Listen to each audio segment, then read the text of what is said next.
Welcome to Atheist Bulletin. I am Dr. Subramaniam, Atheist Center, Vijayawada. I am Pramila, Atheist Center, Vijayawada. ముఖ్యాంశాలు. నాస్తికత్వం ద్వారానే సమాజంలో మానవత్వం పెంపొందుతుంది. ప్రముఖ నాస్తికులు గోరా. భక్తి అనేది మనుషుల్ని మూఢత్వంలో ముంచేందుకు మతం పన్నిన పన్నాగం. ప్రఖ్యాత జీవశాస్త్రవేత్త, నాస్తిక తత్వవేత్త డాక్టర్ రిచర్డ్ డాకిన్స్. దైవ నమ్మికతో కలిగే ముప్పు అంతా ఇంతా కాదు. డాక్టర్ సమరం. సిజేఐపై సనాతనవాది బూటుదాడి సెక్యులర్ రాజ్యాంగం పైన దాడిగానే భావించాలి. నాస్తిక కేంద్రం. అక్టోబర్ 2న నాస్తిక కేంద్రంలో జరిగిన పుస్తకావిష్కరణ సభలో మేధోమథనంగా కొనసాగిన Karnataka high court judge doctor Manmatha Rao గారి ప్రసంగం. యూట్యూబ్లోని సమరం ఛానల్స్లో నాస్తికత్వంపై విస్తృతంగా విజ్ఞానం అందిస్తున్న పాజిటివ్ ఏథియిజం ఛానల్స్. ముఖ్యాంశాలు చూశారు కదా, ఇక వివరాల్లోకి వెళ్దాం. డాక్టర్ గారు, నాస్తికత్వం ద్వారానే సమాజంలో మానవత్వం పెంపొందుతుంది అని ప్రముఖ నాస్తికులు గోరా గారు అన్న మాటలను కాస్త వివరించండి. నిజమేనమ్మా, నాస్తికత్వం ద్వారానే సమాజంలో మానవత్వం నిలబడుతుంది, పెంపొందుతుంది. చాలామంది ఏమంటారంటే దేవుడి నమ్మకం లేకపోతే మానవత్వం ఎక్కడుంటుంది, దేవుడి మీద నమ్మకం లేనివాడు దుర్మార్గుడు అవుతాడు, దుష్టుడు అవుతాడు, వాళ్ళు నీతి ఉండదు అని అనుకుంటారు.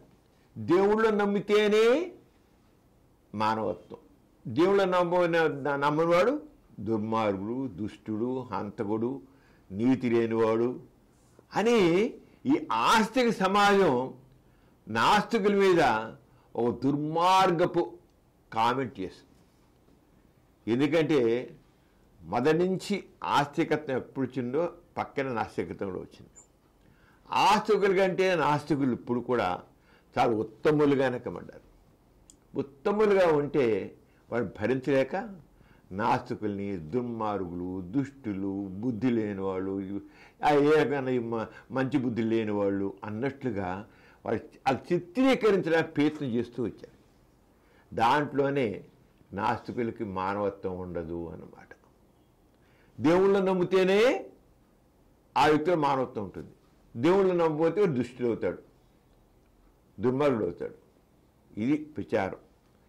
కానీ గోరాగా చెప్పింది ఒక నిజంగా చూసేట్లయితే నాస్తికత్వం ద్వారానే సమాజంలో మానవత్వం పెంపొందుతుంది.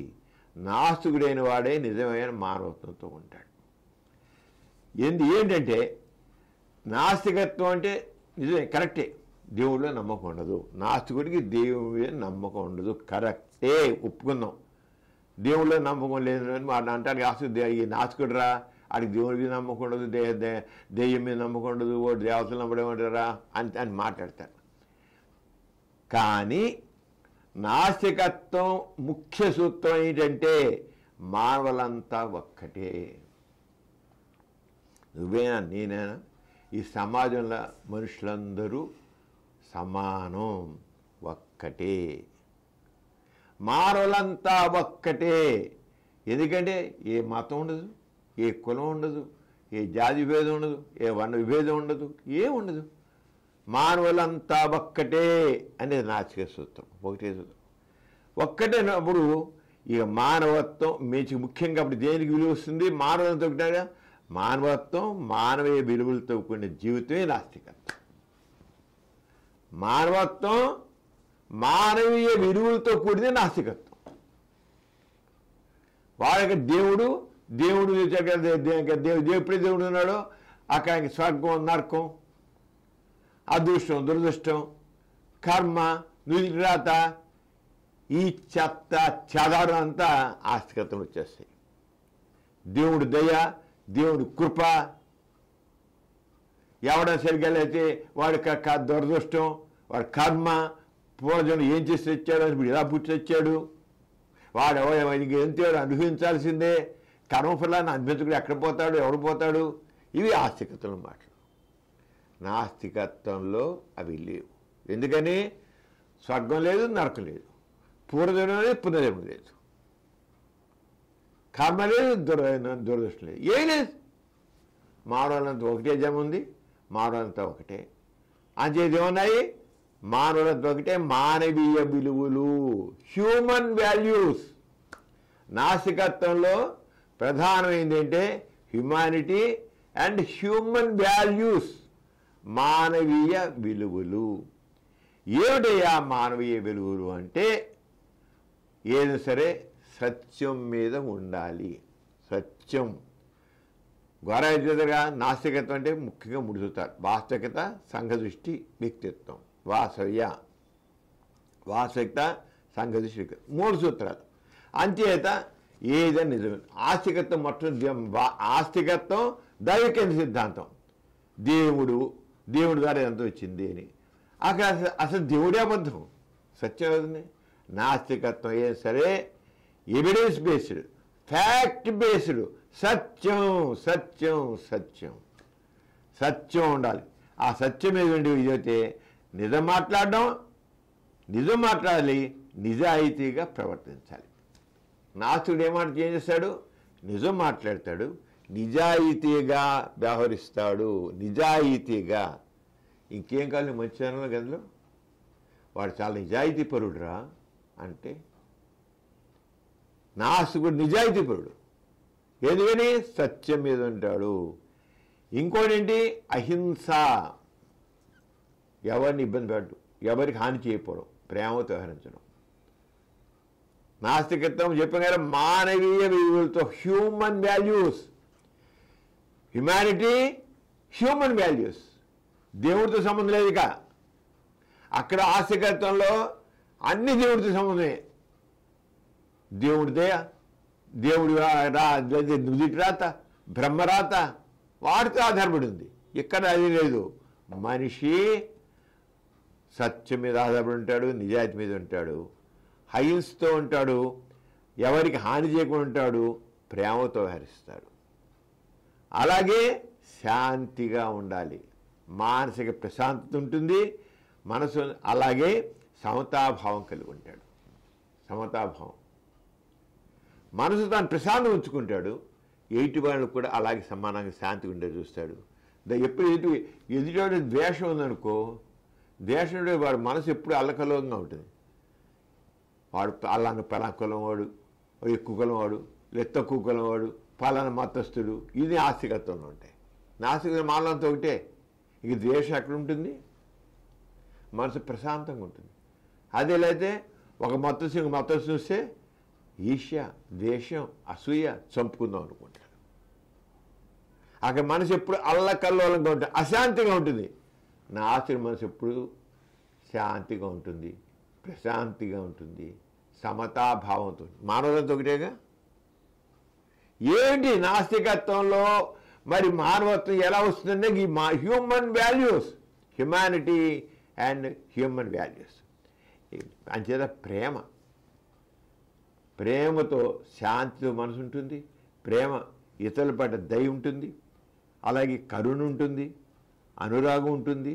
ఇవన్నీ ఉంటాయి మనసులో. ఎందుకంటే ఆల్ ఆర్ ఈక్వల్.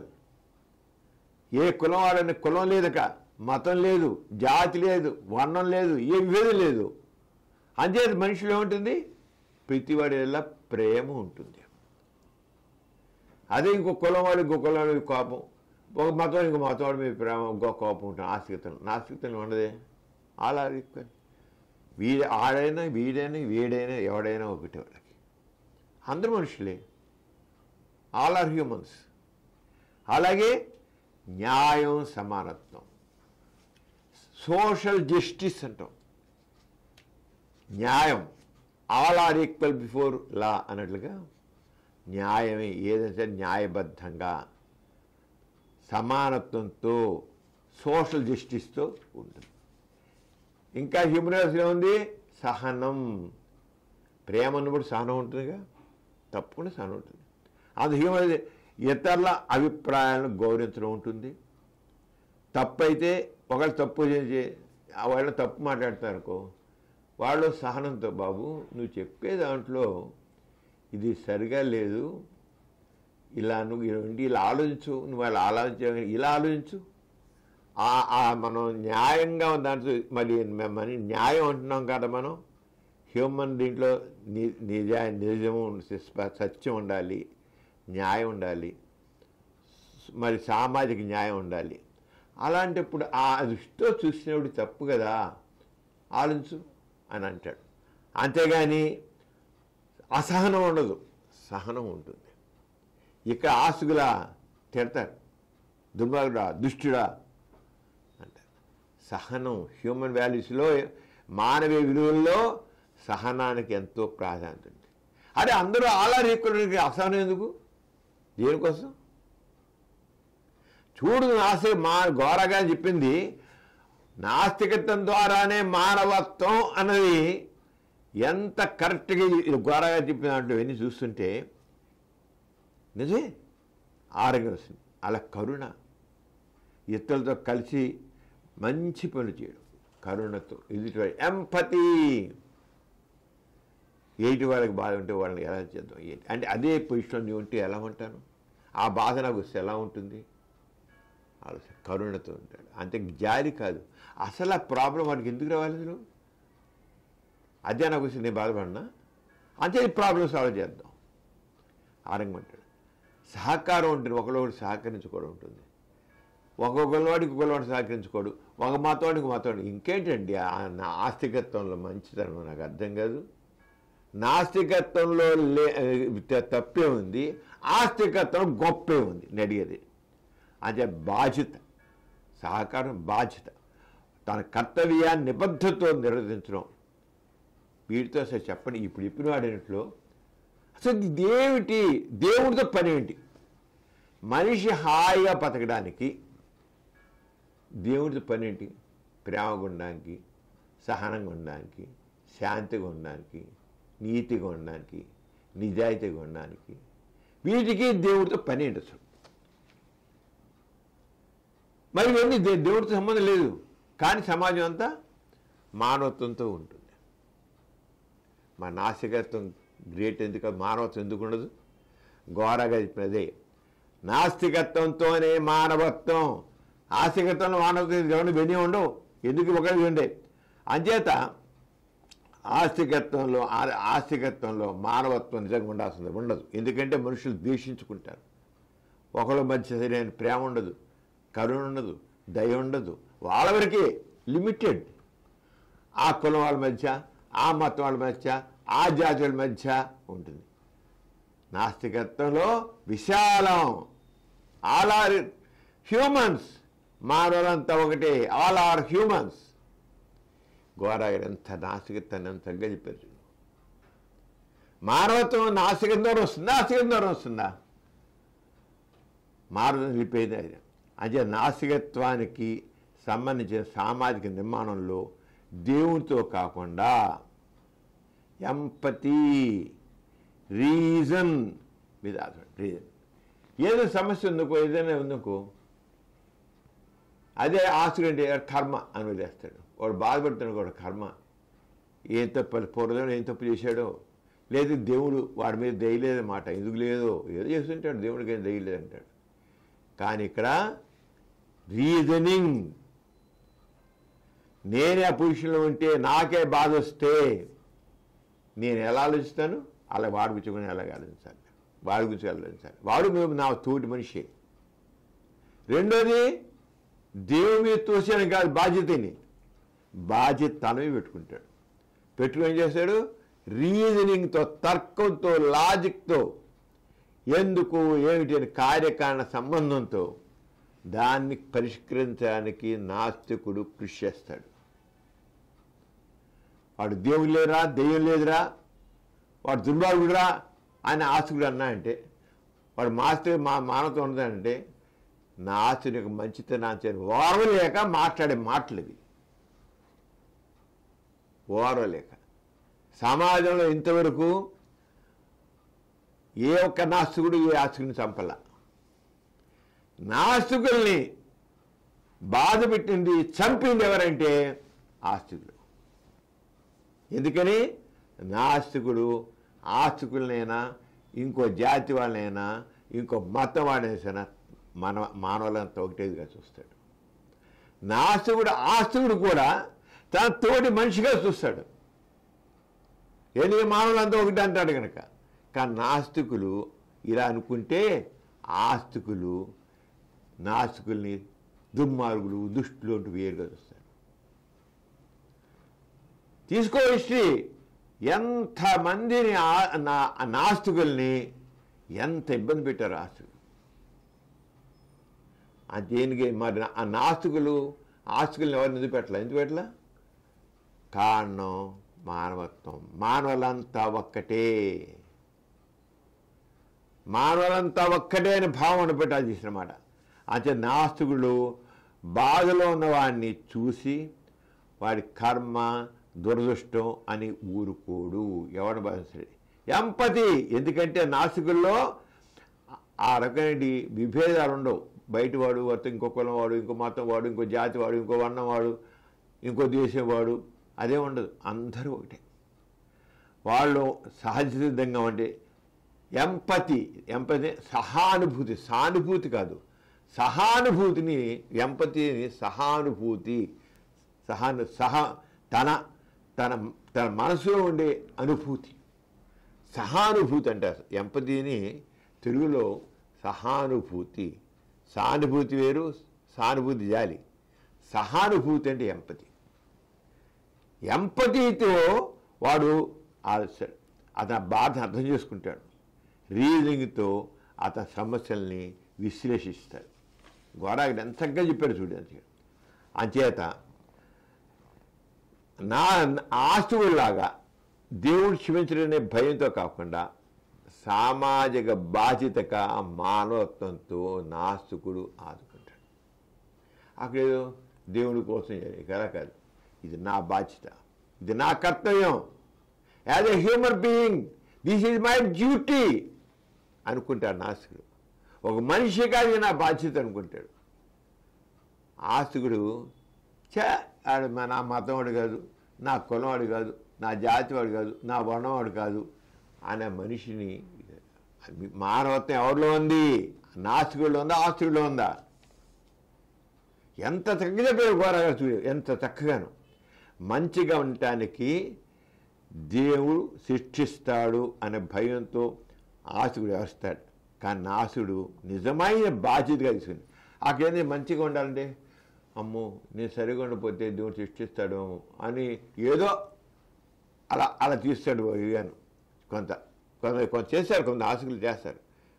దేవుడు శిక్ష మనం సరిగ్గా చేయకపోతే దేవుడు శిక్షిస్తాడని భయంతో కాదు. నాసుడిది మాత్రం తన బాధ్యత, social responsibility, this is my duty అనుకుంటాడు నాస్తికుడు.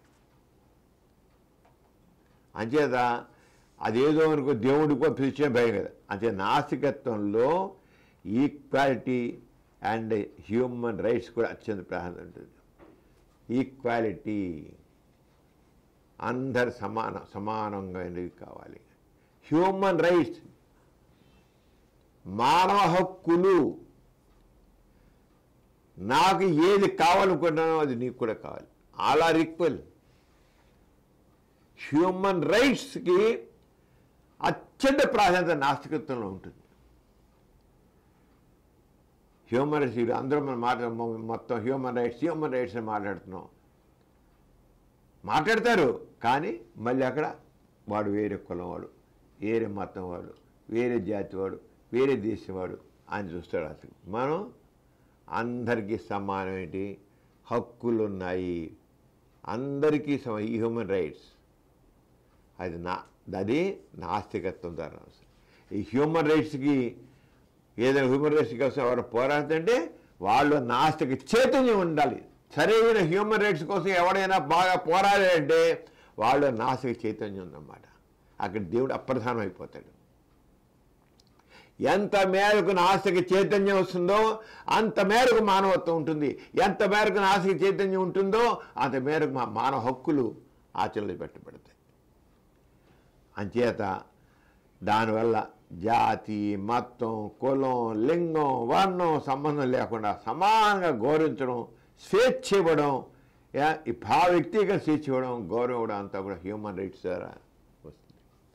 అలాగే శాస్త్ర విజ్ఞానం, scientific knowledge and scientific temper, అదే ఇదే ఆస్తికత అయితే అంతా దేవుని సృష్టి. ఇంక సైన్స్ ఏమిటి అక్కడ? ఇది ఎందుకు ఇలా ఉంది? దేవుని మాయ, అంతే ఆశ్చర్యం. ఇలా ఎందుకని జరిగింది? దేవుడు యొక్క విల్లు. నో, ఇది ఎందుకు ఇలా జరిగింది, ఇది ఏమిటి అయింది, ఇది ఎందుకు ఇలా ఉంది అంతా కూడా సైంటిఫిక్ నాలెడ్జ్తో, సైంటిఫిక్ టెంపర్తో, సైంటిఫిక్ అనాలిసిస్తో నాస్తికత్వం ముందుకు వెళ్తుంది. అంటే శాస్త్రీయ విజ్ఞానం, శాస్త్రీయ దృక్పథం అనేది నాస్తికత్వంలో అత్యంత ప్రశ్నించడం, పరిశీలించడం, పరీక్షించడంతో మానవీయ కోణంలో సమస్యను చూడడం ఉంటుంది. దాంతో ఎప్పుడైతే మానవీయ కోణం చూస్తాకో ఈ రోజున ఎడ్యుకేషన్ చక్కగా అభివృద్ధి చెందిన, మెడికల్గా వైద్యం బాగా అభివృద్ధి చెందిన, సాంకేతిక టెక్నాలజీ ముందుకు అడ్వాన్స్ అయినా, సామాజిక సంస్కరణలు వచ్చిన, అభివృద్ధి ప్రోగ్రెస్ జరుగుతున్న అంతా కూడా దేనివల్ల? Scientific knowledge, scientific temper. దేవుళ్ళో నమ్ముతున్నంతకాలం ఈ సైన్స్ డెవలప్మెంట్ లేదు. ఎప్పుడైతే దేవుళ్ళో నమ్మకం తగ్గి నాస్తిక చైతన్యం వచ్చిందో సైంటిఫిక్ నాలెడ్జ్ వచ్చింది, సైంటిస్టులో పెంపొందారు. మొట్టమొదటి రోజుల్లో సైంటిస్టుల్ని అణిచివేసే, చంపేశారు. హ్యూమన్ సైన్స్, మానవ మనిషికి సంబంధించిన సైన్స్ తెలుసుకోవాల్సి వచ్చాడు. మనిషికి వాడికి శరీర శాస్త్రం తెలియాలి. అసలు ఏమి రోగం ఎందుకు వస్తున్నాయి ఏంటి తెలుసుకోవాలంటే ఒక హ్యూమన్ బాడీ స్టేట్స్ ఎలా ఉంటుంది, అసలు శరీర నిర్మాణం ఎలా ఉంటుంది, ఈ వ్యాధులు ఏమవుతుంది తెలియాలంటే మనిషి కోసి పరిశీలిస్తే కానీ తెలియదు. అంటే ఈ రోజు ఇంత మెడికల్ సైన్స్ నువ్వు నేను మనందరం అనుభవిస్తున్నామంటే మొదటి రోజుల్లో అప్పుడు ఎవరికైతే సైంటిఫిక్ నాలెడ్జ్, సైంటిఫిక్ తపన ఉందో అర్ధరాత్రి ఆ చీకట్లో, అమావాస్య అర్ధరాత్రి ఆ చీకటి శ్మశానంలోకి వెళ్ళి పాతని శవాలని తవ్వుకుని తీసుకొచ్చి గుడిసెల్లో ఆముద బుద్ధి దీపాలు పెట్టుకుని అక్కడ శవాలను కోసి పరీక్ష చేశారు. ఏంటి హ్యూమన్ బాడీ ఎలా ఉంటుంది? మాలు ఒప్పుకోలేదు. దేవుడి యొక్క నిర్మాణమైన శరీరాన్ని కోయడానికి మానవ మాత్రానికి హక్కు లేదు.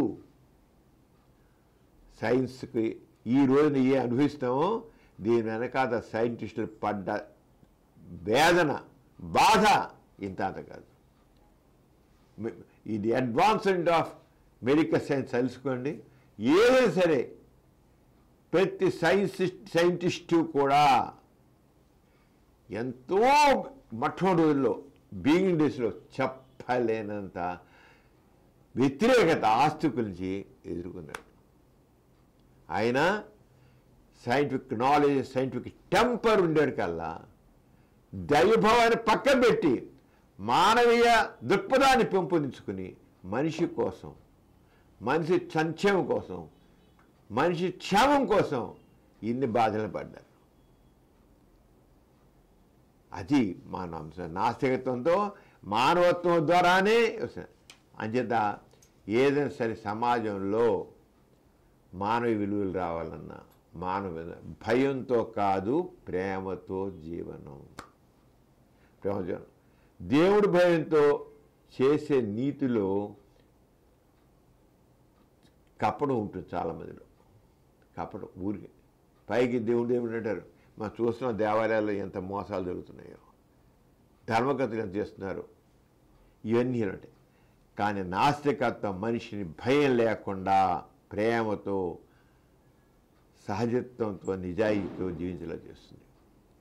ఇలా భయం కాకుండా దయా, తర్కం, ప్రేమ ఆధారంగా ఉన్న సమాజం నిజమైన మానవత్వంతో కూడిన సమాజం అవుతుంది. అదే నాస్తికత్వంతో నిర్మాణమైన సమాజం. నాస్తికత్వం ఆచరించే వ్యక్తుల తీరు, అదే నాస్తికత్వం, అదే సమాజంలో మానవత్వాన్ని పెంచుతుంది. నాస్తికత్వం ద్వారానే మానవత్వం పెంపొందుతుంది అని ఘోరగా చెప్పింది. 100% నిజం. ఇప్పుడు అర్థం ఏమిటాను అంచేత ఆస్తికత్వం వల్ల కాదు, నాస్తికత్వం ద్వారానే సరైనటి నిజమైనటి మానవత్వం పెంపొందుతుంది. డాక్టర్ గారు, మన ప్రతి బులెటిన్లో సామాజిక పురోభివృద్ధికి, మానవ కళ్యాణానికి తోడ్పడిన ఒక ప్రముఖ మహనీయుని గురించి చెప్పుకుంటున్నాం కదా, ఈసారి ఎవరి గురించి చెబుతున్నారు? ప్రమీల 20వ శతాబ్దంలో నాస్తికత్వానికి ఒక ప్రత్యేకమైన ఒక తార్కిక సిద్ధాంతాన్ని యూరోప్లో ఇచ్చినటువంటి రిచర్డ్ డాకిన్స్ ఆయన గురించి తెలుసుకున్నాం. ఈ రిచర్డ్ డాకిన్స్ నాస్తికతకు సైంటిఫిక్ ఒక రూపాన్ని, సైంటిఫిక్గా నాస్తికత్వాన్ని ఆయన ఎక్స్ప్లెయిన్ చేశాడు. నాస్తికత్వం అనే మామూలుగా ఏదో తత్వపరంగా చెప్పేవాళ్ళు ఉంటారు. ఈయన సైంటిఫిక్గా ప్రతిపాదించాడు. నేను సైన్స్ రూపేణా నాస్తికత్వం అంటే ఏమిటో చెప్తా అని చెప్పి అలా మిలియన్స్ ఆఫ్ ఆ యూరోపియన్స్ని వాళ్ళందరినీ ఇన్ఫ్లుయెన్స్ చేశాడు. సైంటిఫిక్గా ఎక్స్ప్లెయిన్ చేశాడు. కొంతమంది తర్కబద్ధంగా చెబుతారు, కొంతమంది సోషల్ యాంగిల్లో చెబుతారు, కొంతమంది ఫిలసాఫికల్గా చెబుతారు. ఈయన సైంటిఫిక్గా నాస్తికత్వాన్ని ఎక్స్ప్లెయిన్ చేశాడు. అది ప్రత్యేకత రిచర్డ్ డాకిన్స్. సైంటిఫిక్గా చెప్పుకుంటూ వచ్చాడనమాట. అంచేత నాస్తికతకి శాస్త్రీయ రూపం ఇచ్చిన మహానుభావుడు రిచర్డ్ డాకిన్స్. సైంటిఫిక్గా ఎక్స్ప్లెయిన్ చేశాడు నాస్తికత్వం అంటే ఏమిటి, దేవుడు ఎందుకు లేడు, దేవుడితో సంబంధం ఎందుకు లేదు, ఈ విషయాన్ని చేశాడు. ప్రపంచంలో మానవ మేధస్సుని శాస్త్రీయ దృక్పథం వైపు మళ్లించిన ప్రముఖ నాస్తికుడు, తత్వవేత్త, జీవశాస్త్రవేత్త రిచర్డ్ డాకిన్స్. ఈయన రిచర్డ్ డాకిన్స్ అన్నమాట. ఆయన ఏమంటారంటే ఆయన మతం, దేవుడు, మూఢనమ్మకాలపై ఆయన సైంటిఫిక్గా ధైర్యంగా విమర్శ చేశాడు. చేయడంతో ప్రపంచవ్యాప్తంగా సైంటిఫిక్గా తర్కబద్ధంగా లాజిక్గా ఆలోచనలు ప్రయాణించాడు. అదండి నేను చెబుతాను ఇలాగా, ఈ రకంగా దేవుడు అబద్ధము, దేవుడు లేడు సైంటిఫిక్గా చెప్పుకుంటూ వచ్చాడు. తర్కబద్ధంగా చెప్పడం అంటారు, ఇంకో యాంగిల్ చెప్పారు, ఒక్కొక్కరు ఒక యాంగిల్లో. ఈయనంత సైన్స్ ఈయన జీవశాస్త్రవేత్త. ఆ జీవశాస్త్ర వైపు నుంచి చెప్పుకుంటూ వచ్చాడు. ఆ యాంగిల్లో చెప్పుకుంటూ వచ్చాడు మేడం. ఆయన రచనలు నాస్తికతని కేవలం దేవుని నిరాకరణే కాకుండా శాస్త్ర సత్యంపై ఆధారపడి ఉన్న మానవతాతత్వంగా పరిచయం చేశాడు. సైంటిఫిక్ యాంగిల్లో ఆయన చెప్పుడు వెళ్ళాడు. కొంతమంది చెప్పే కదా సోషల్ యాంగిల్లో చెప్తారు, కొంతమంది లాజిక్ యాంగిల్లో చెప్తారు, కొంతమంది తర్కబద్ధంగా, కొంతమంది ఏమో సామాజిక కోణంలో చెప్తారు నాస్తికత్వాన్ని, రకరకాలుగా. ఈయన ఏం చేశాడంటే జీవశాస్త్రబద్ధంగా ఆయన నాస్తికత్వాన్ని విశ్లేషించాడు. ఆస్తికత్వాన్ని కొట్టిపారేశాడు, నాస్తికత్వాన్ని ఎస్టాబ్లిష్ చేశాడు. ఈ రిచర్డ్ డాకిన్స్ 1941లో, అందుకని 20వ శతాబ్దం మనిషి, 1941 మార్చి 26న కెన్యాలోని నైరోబీలో జన్మించారు. నైరోబీలో చిన్నప్పటి నుండి ఆయనకి ప్రకృతి, జీవం, విశ్వం పట్ల అపారమైన ఆసక్తి ఉంది. ఈ నేచర్ ఏంటి, ఈ జీవాలు ఏంటి, ఈ జంతువులు ఏంటి, ఇవన్నీ వీటికి బాగా ఇంట్రెస్ట్ అన్నమాట. ఆయన తర్వాత ఆక్స్ఫర్డ్ బ్రిటన్లో, ఇంగ్లాండ్లో ఆక్స్ఫర్డ్ విశ్వవిద్యాలయంలో జీవశాస్త్రం మీద అంటే జువాలజీలో ఉన్నత విద్య అభ్యసించి పిహెచ్డి పొందాడు. ఆక్స్ఫర్డ్ యూనివర్సిటీ నుంచి పిహెచ్డి పొందాడు. అంటే ఆక్స్ఫర్డ్లో సాధారణంగా చాలా ఎంతో నాలెడ్జ్ ఉన్నవాళ్ళు, ఇంటలెక్చువల్స్ ఎక్కువ మంది ఆక్స్ఫర్డ్ యూనివర్సిటీ నుంచి బయటకు వస్తారు. ఆక్స్ఫర్డ్ యూనివర్సిటీ నుంచి ఆయన పిహెచ్డి పొందాడు. అంత ఇది అనమాట, చాలా చురుగేవాడు. ఆయనకి ఉన్న దీనికి నాలెడ్జ్కి ప్రసిద్ధ శాస్త్రవేత్త నికోలాస్ టెన్బర్గ్ అనే ఆయన చాలా సహకరించాడు. ఈయన ఒక పక్క వీటన్ని గురించి సైంటిఫిక్గా ఎథిస్ట్ పాయింట్ వెళ్ళడానికి ఆయన గురువు కూడా ఉపయోగించాడు. ఆయన ప్రేరణతో జీవపరిణామం, ఎవల్యూషన్ పైన లోతైన పరిశోధన ప్రారంభించారు. మన డార్విన్ని మనం చెబుతాం, జీవ పరిణామం అని డార్విన్ చెప్పుకుంటాం. ఆడగా ఈయన కూడా డార్విన్ ఏ విధంగా జీవ పరిణామంలో చెప్పుకుంటూ వచ్చి ఎవల్యూషన్ చెప్పుడు వచ్చాడు, ఈయన కూడా ఆ ఎవల్యూషన్ యాంగిల్లోంచి ఆస్తికత్వాన్ని దెబ్బకొట్టి నాస్తికత్వాన్ని ప్రతిపాదించాడు. ఆ యాంగిల్ అన్నమాట. ఆయన ఆ రంగం తీసుకుని వచ్చి చేశాడు. 1976లో ఆయన రాసిన ది సెల్ఫిష్ జీన్ అనే ఒక పుస్తకం రాశారు. ఎప్పుడు 1976లో సెల్ఫిష్ జీన్ అని. అది ఆ పుస్తకం ప్రపంచవ్యాప్తంగా ప్రసిద్ధి చెందింది. ఎందుకంటే దాని ద్వారా అసలు సృష్టి దేవుడి ద్వారా రాలేదు, అసలు దేవుడి ఎగ్జిస్టెన్స్ లేదు, మనిషి జీవితానికి ఆయన దేవుడు అనేది ఒకటి ఆ భావం మాత్రమే. ఆయన ఆ యాంగిల్స్ కొట్టాడు ఆ పుస్తకంలో.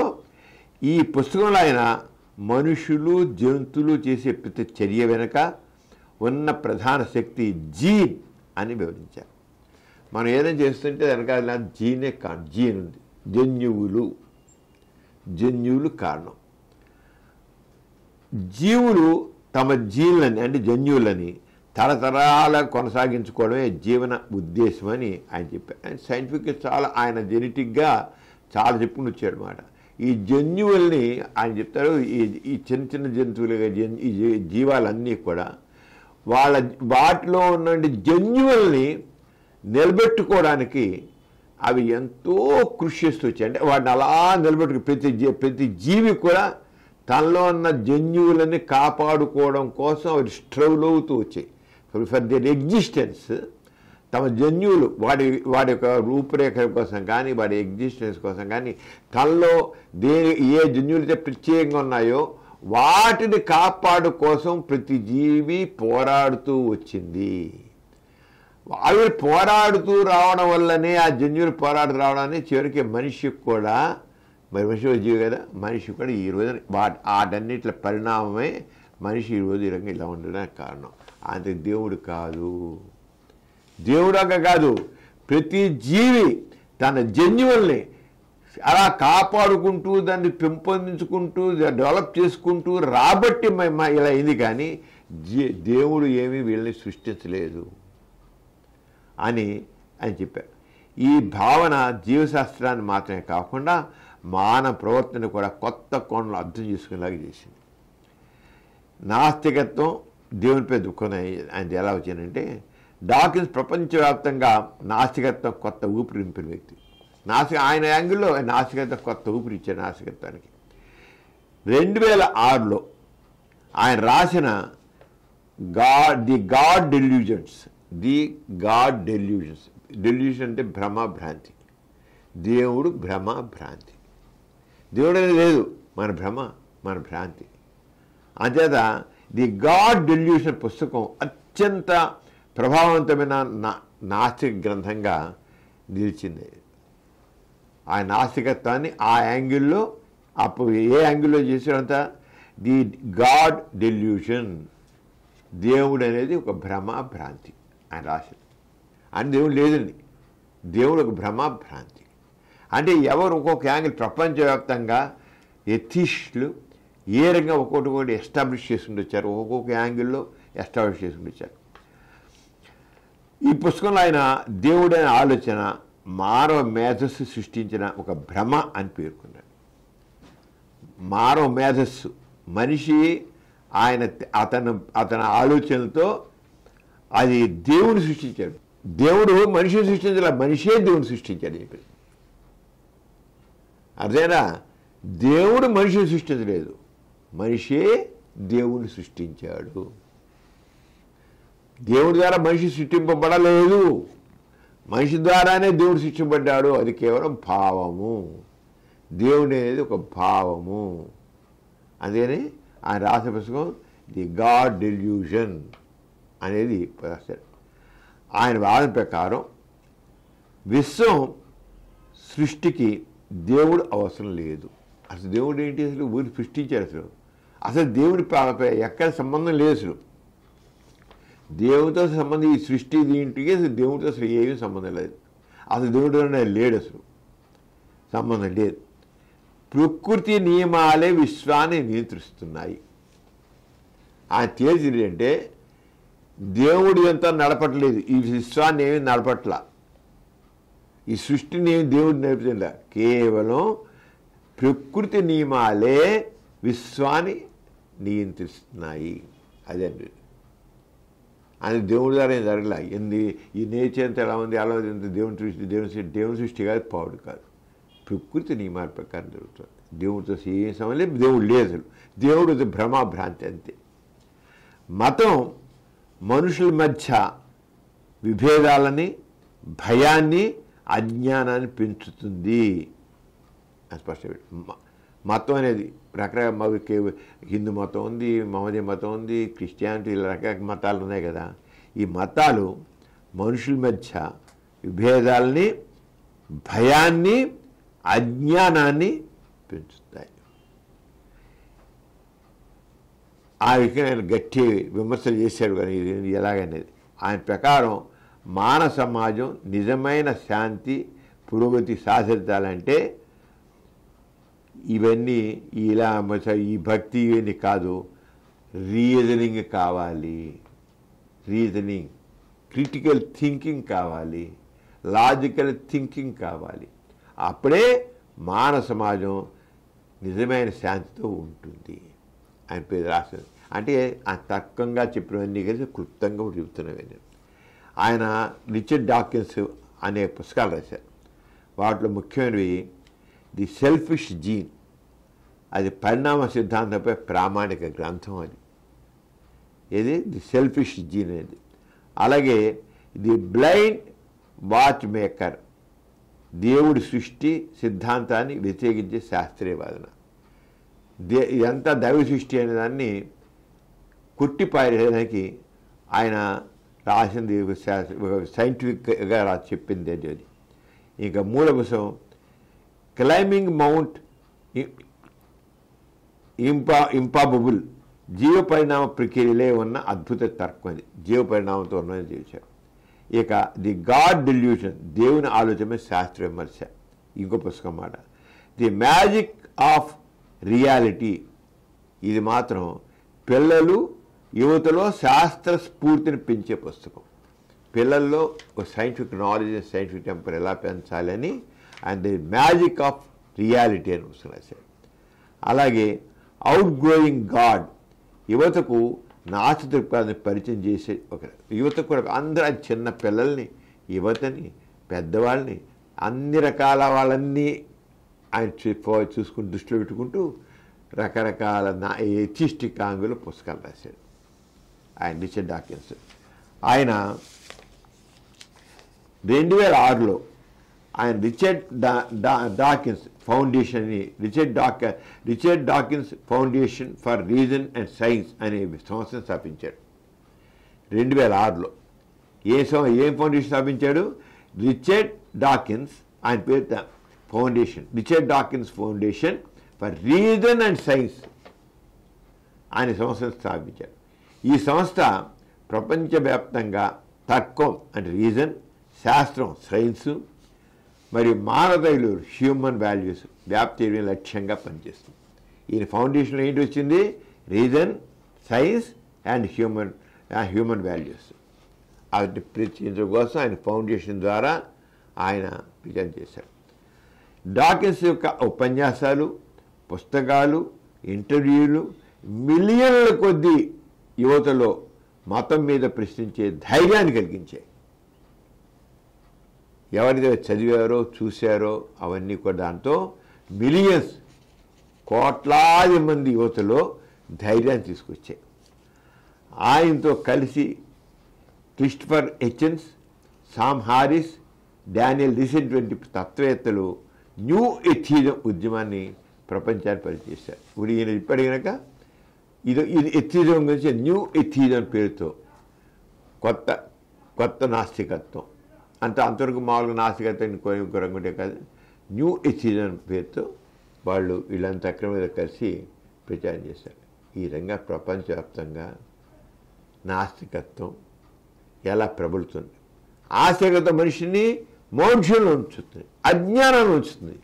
నాస్తికత్వం రీజనింగ్తో, సైంటిఫిక్ నాలెడ్జ్, సైంటిఫిక్ టెంపర్తో, రీజనింగ్తో, లాజికల్ థింకింగ్తో, క్రిటికల్ థింకింగ్తో మనిషిని విజ్ఞానతలు చేసి చక్కగా ముందుకు తీసుకెళ్తాడు. అది రిచర్డ్ డాకిన్స్. ఆయన చెప్పిందంటే భక్తి అనేది ఆలోచించగా ఉండడానికి చేసేది.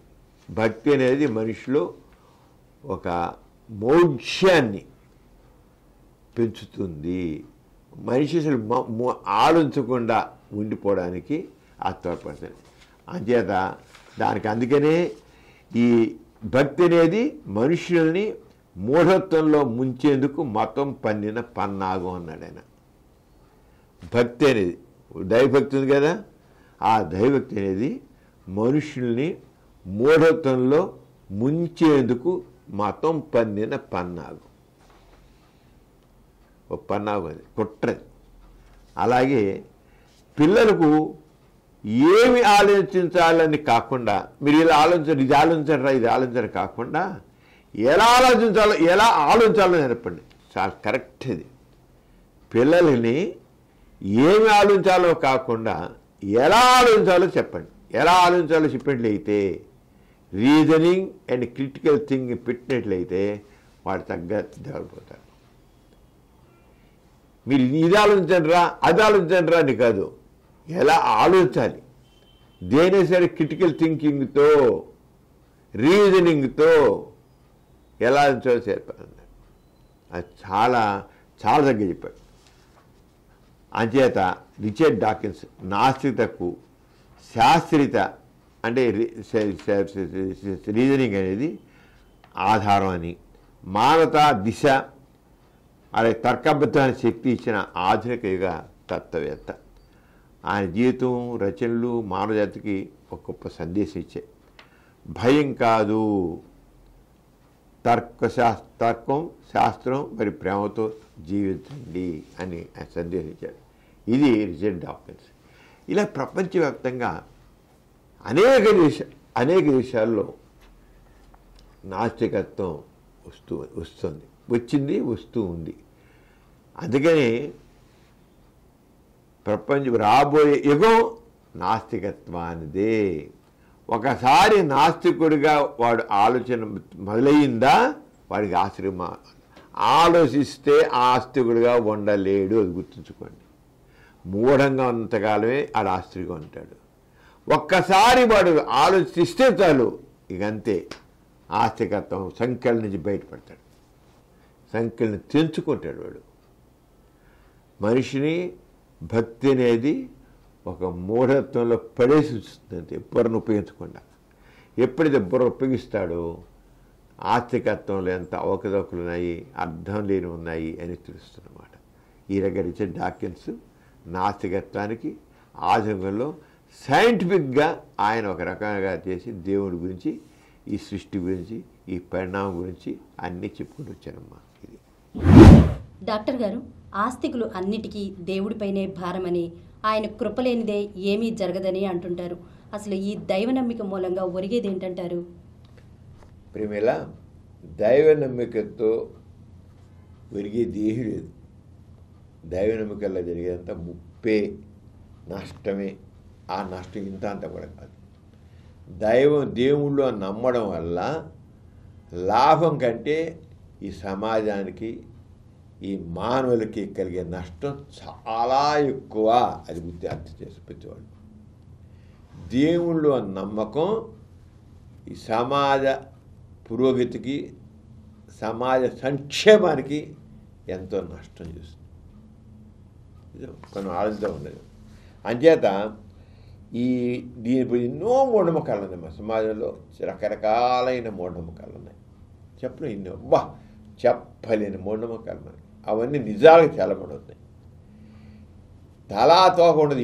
ఈ నమ్మకాలను అయ్యే ఆస్తిక సమాజంలో ఉన్నటువంటి అనేక దేవుడితో సంబంధించి ఈ ఆచారాలతో, సాంప్రదాయాలకి ఎన్నో నమ్మకాలు చూసావా, వాటి తలా తోకలేదు. ప్రశ్నిస్తే దేనికి సమాధానం ఉండదు. తలా తోక లేని నమ్మకాలు.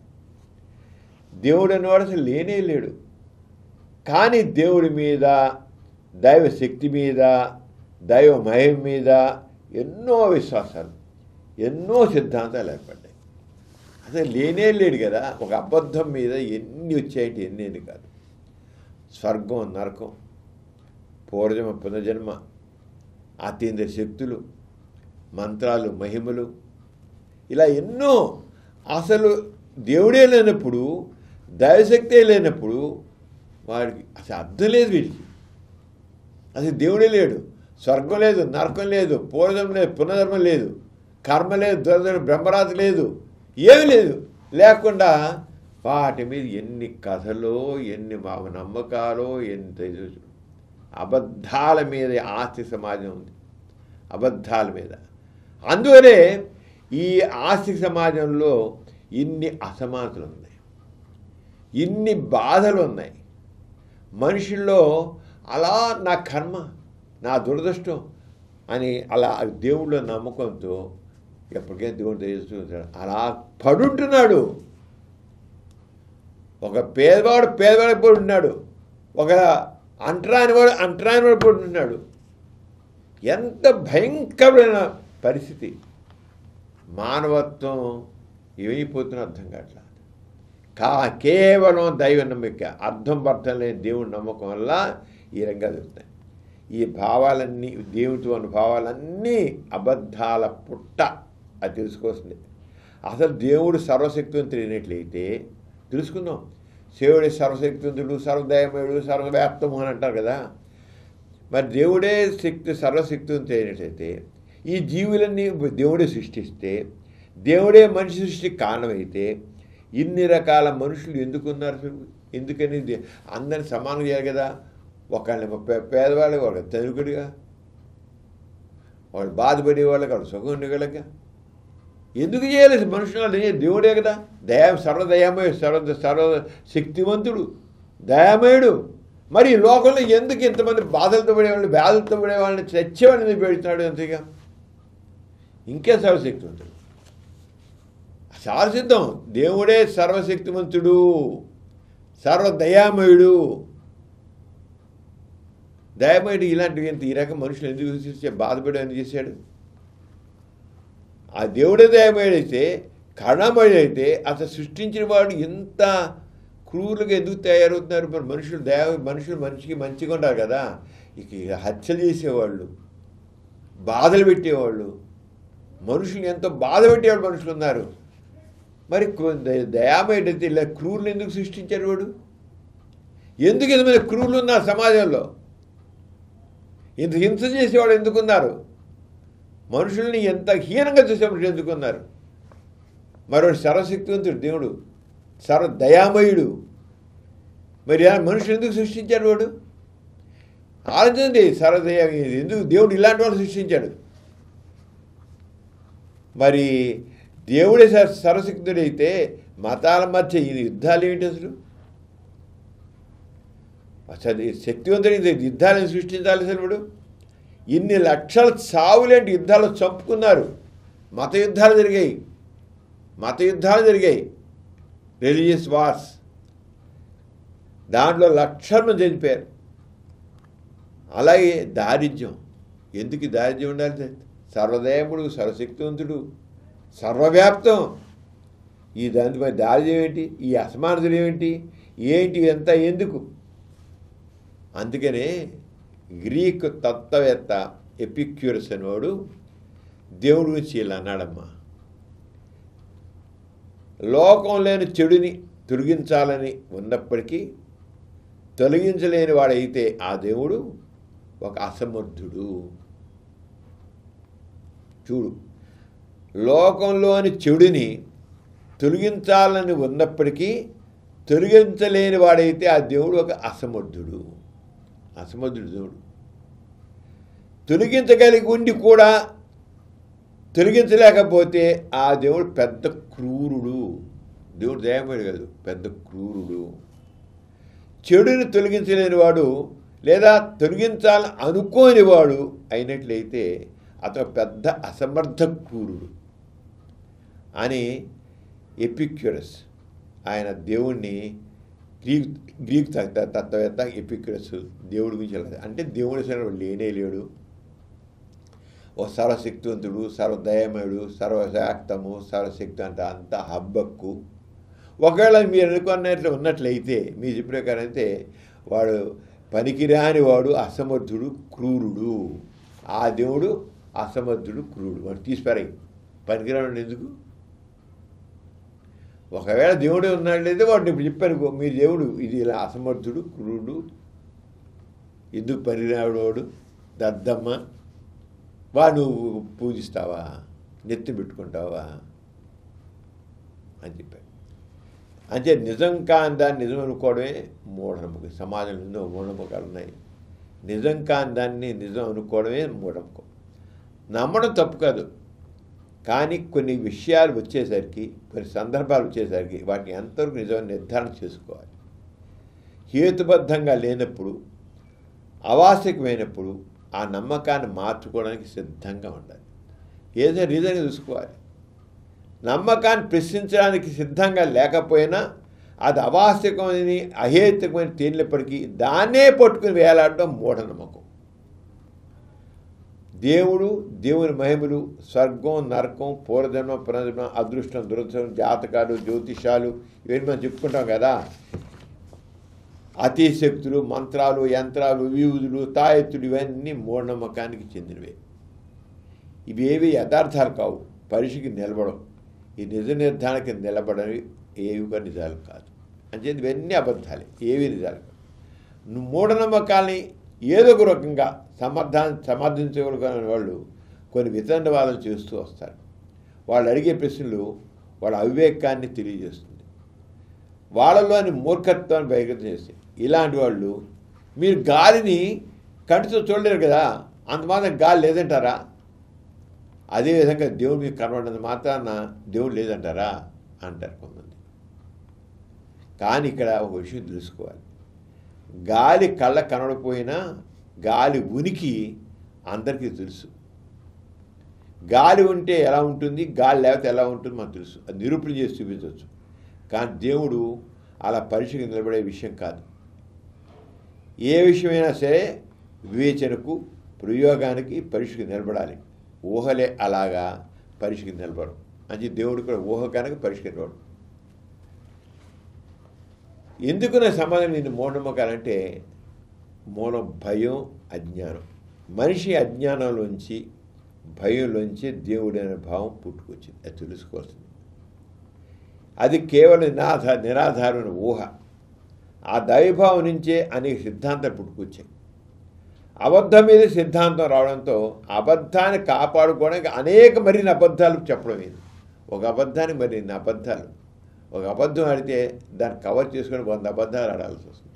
ఆరోగ్య దేవుడేది అబద్ధం కనుక అబద్ధాన్ని కాపాడుకోవడం కోసం 100 రకాల సిద్ధాంతాలు పుట్టుకొచ్చాము ఆస్తికత్వంలో. అబద్ధాల నుంచే మహిమలోనూ కూడా కట్టుకథలుగా పుట్టుకొచ్చాయి. ఈ పురాణాలు, ఈ పౌరాణిక గ్రంథాలు అన్నీ ఒట్టి కట్టుకథలే, ఏ ఒకటి నిజం కాదు. ఆ దేవుడి గురించి, వాళ్ళ బ్రతుకుల గురించి అల్లిన కథలు చూస్తుంటే ఎంతో హాస్యాస్పదంగా ఉంటుంది. పైగా ఒకదాని గురించి పొంతన ఉండదు. మత గ్రంథాలు చెప్పిన విషయాల్ని విజ్ఞతతో, వివేకంతో పరిశీలిస్తే అన్ని అర్థంలేని తేలిపోతుంది. ఈ మత గ్రంథాలు, ఈ మత విశ్వాసాలు ఏవి కూడా మనిషిని మంచి వ్యక్తిత్వంతో పెరిగేందుకు తోడ్పడవు. పైగా అతనిలోని వివేకాన్ని, మేధస్సుని పనికి రాకుండా చేస్తాయి. మెదడుకి చెదలు పట్టేట్లు చేస్తాయి. మతాలు మనిషిని మోక్షంలో ఉంచబట్టే ఇంతకాలం ఆ మోక్షం ఉంచబట్టి ఆ మతాలు బతుకుతూ వస్తున్నాయి. అంతే. మోక్షంలో, ఆ మోక్షం మురికిలో మనిషిని ఉంచబట్టే ఈ మతాలు ఉంటున్నాయి. మనిషి ఆలోచిస్తే ఈ మతాలు ఉండవు. ఈ సందర్భంలో సోక్రటీస్ వాడు గుర్తించుగా, సోక్రటీస్ పెద్దాన్ని ప్రశ్నించాలి, గుడ్డిగా నమ్మొద్దు, ప్రశ్నించడం, పరిశీలించడం, పరీక్షించడం మనిషికి అవసరం అన్నాడు సోక్రటీస్. వివేకాన్ని, విజ్ఞతని ఉపయోగించాలన్నాడు. ప్రశ్నించే తత్వాన్ని మనిషిలో ప్రవేశపెడితే ఆటోమేటిక్గా సమాజం ముందుకు వెళుతుంది అన్నాడు సోక్రటీస్. ప్రశ్నించు, పరిశీలించు, పరీక్షించు. ఎప్పుడైతే వాళ్ళు వివేకం వస్తుంది సమాజం. మతపరమైన ఆలోచనలు, విశ్వాసాలు ఎప్పుడూ కూడా సమాజాన్ని ముందుకు తీసుకెళ్ళవు. అది గుర్తించాలి. ఈ మత విశ్వాసాలు ఉన్నాయే, ఎప్పుడు సమాజం ముందు నడపవు.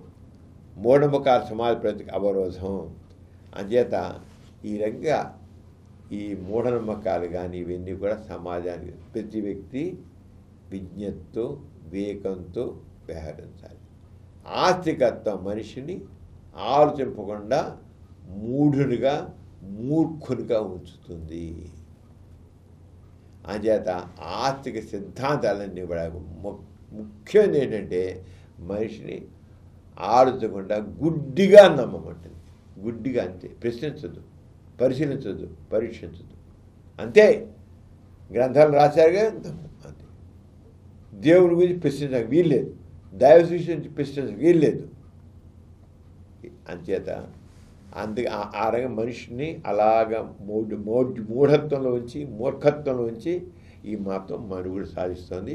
ఈ సమాజంలో ఈ అసమానతలన్నీ ఇలా ఉన్నాయి, మనుషుల బాధలు ఉన్నారు. ఎప్పుడైతే ఈ దైవభావాన్ని మనం తీసి పక్కన పడేస్తామో అప్పుడే సమాజం ప్రాక్టీస్ సాధిస్తుంది. కానీ మనలో సమాజంలో ఈ బుర్ర ఈ ఆస్తిక సమాజంలో మనిషిని ఆలోచించకుండా ఉంచడం మూడుని ఉంచబట్టే అనేక ఛాందస భావాలు మనిషి పట్టి పీడిస్తున్నాయి. అవేంటో ఇంకా తెలుసుకుందాం. ఎథీస్ట్ బులెటిన్లో చిన్న విరామం. సామాజిక విజ్ఞానం మానవ సమస్యలు, మనుషుల మధ్య ఉన్న ఎన్నో అసమానతలు, ఆర్టిఫిషియల్ ఇంటెలిజెన్స్, గొప్ప గొప్ప వ్యక్తుల జీవిత చరిత్రలు, సైంటిస్టుల అద్భుత ఆవిష్కరణలు, చరిత్ర గతి మార్చిన ఆణిముత్యాల్లాంటి పుస్తకాలు, ఇలా చెప్పుకుంటూ పోతే ఒకటా రెండా, ఇలా ఎన్నో రకాల అంశాలపై సమగ్ర విశ్లేషణ ఇస్తూ సామాజిక చైతన్యానికి ప్రతీకగా నిలుస్తూ ప్రగతికి బాటలు వేస్తూ నాలెడ్జ్ ఈజ్ పవర్ అనే విషయాన్ని అక్షరాలా నిరూపిస్తూ ప్రజలలో సామాజిక స్పందనను సామాజిక చైతన్యాన్ని కలిగిస్తున్న మా సమరం ప్రగతి ఛానల్ను తప్పక వీక్షించండి. ఎథీస్ట్ బులెటిన్కి తిరిగి స్వాగతం. డాక్టర్ గారు, ఇటీవల సిజేఐపై సనాతనవాది బూటుదాడి చేశాడు కదా, ఈ విషయంపై నాస్తిక్ కేంద్రం అభిప్రాయం ఏమిటి?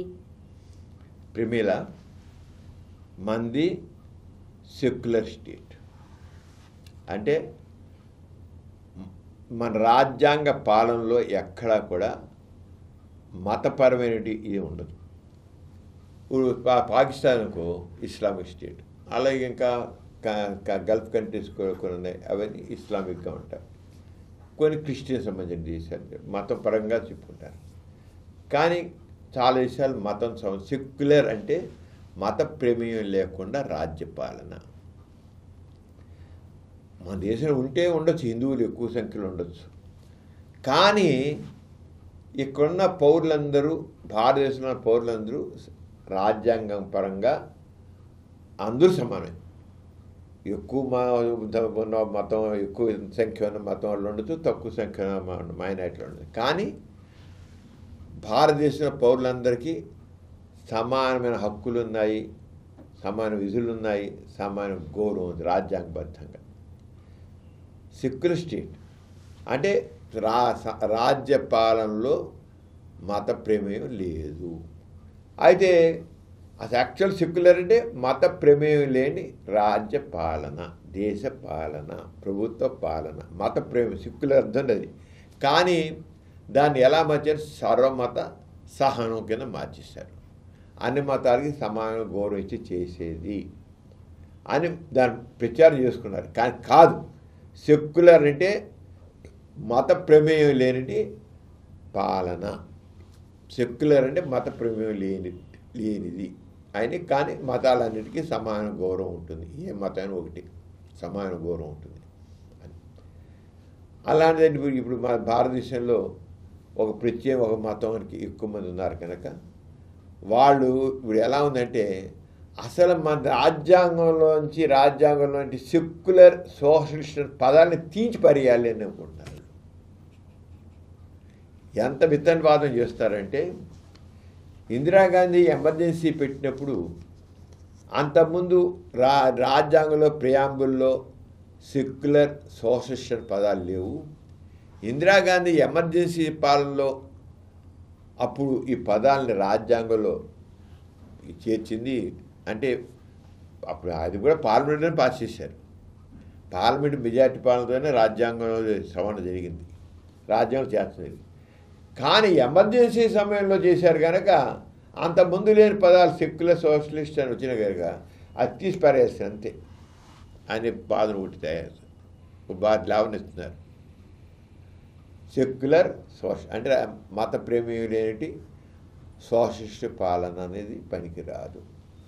అంటే దీన్ని చివరికి ఇంకా దేశం చివరికి ఒక హిందూ రాజ్యంగా, హిందూ మతపరమైన రాజ్యము, తక్కిన వాళ్ళందరూ నోరు మూసుకుని ఉండండి. ఇతర క్రిస్టియన్స్ కావచ్చు, ముస్లిమ్స్ కావచ్చు, ఇంకో మతం వాళ్ళు కావచ్చు, మతం లేని వాళ్ళు కావచ్చు, ఎవరైనా కానీ అసలు హిందువులే రాజ్యం, హిందూ రాష్ట్రము, హిందూ దేశం అన్న ఒక భావం కొంతకాలం నుంచి బాగా ప్రబలుతూ ఉంది భారతదేశంలో. దాని యొక్క పరిణామం దానికి ఇంకేమంటే సనాతన ధర్మము. మన భారతదేశంలో ప్రాచీన కాలంతో వచ్చిన సనాతన ధర్మము, దాన్ని పూర్తిగా గౌరవించాలి. అంచేత సనాతన ధర్మం చివరికి దానికి ఏంటి వీళ్ళకి మనుధర్మశాస్త్రం. మనుధర్మశాస్త్రం ఏంటి? ఈ కులాలన్నీ ఉన్నాయి. తర్వాత కులాలు, తక్కువ కులాలు వాళ్ళు ఉన్నారు, అగ్రకులస్తులు ఉన్నారు.